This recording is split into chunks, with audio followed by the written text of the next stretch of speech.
Hi, and welcome to Let's Skip to the Good Part, the podcast where we show you solutions to get time wise so you can work smarter, not harder.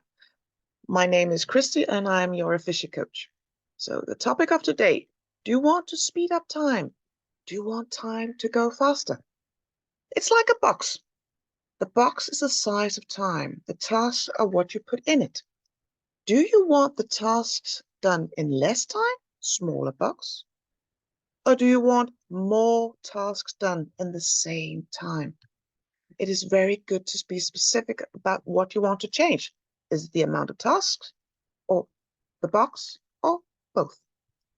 Do any of you want to get older faster? Probably not.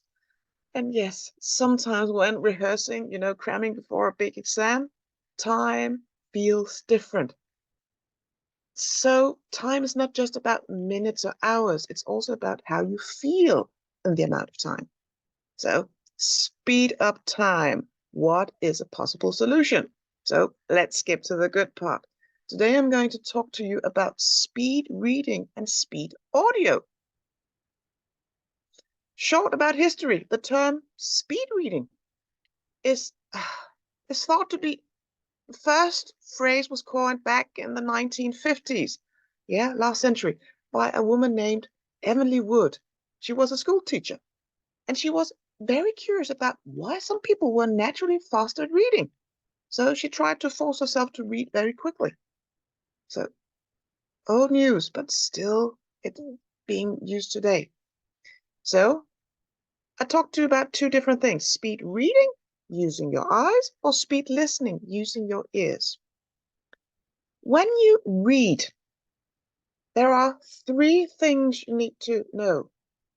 There is something called subvocalization, sounding out each word internally or reading to yourself. This is the slowest form for reading.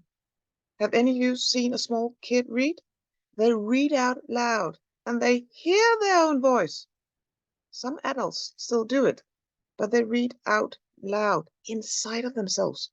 So remember, when you read next time, do you actually read out loud inside your own head?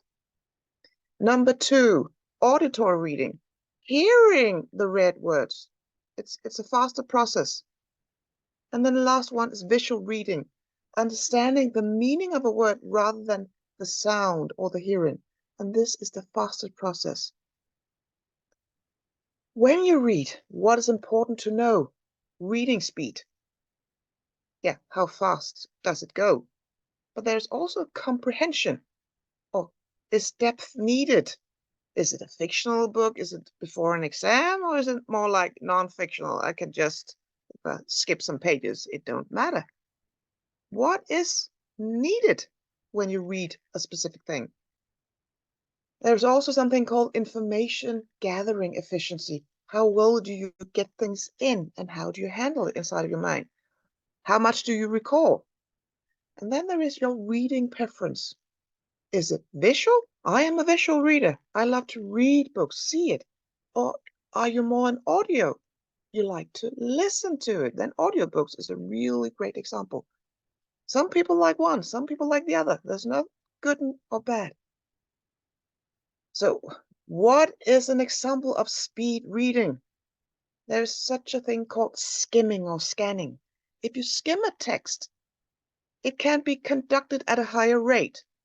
Some say up to 700 words per minute and above, where the normal reading is for comprehension, and that is about 200 to 230 words per minute.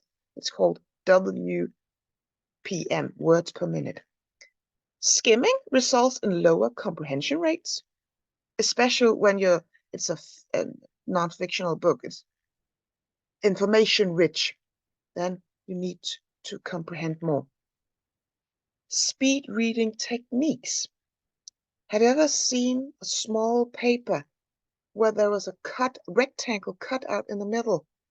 It's used to help small kids to read.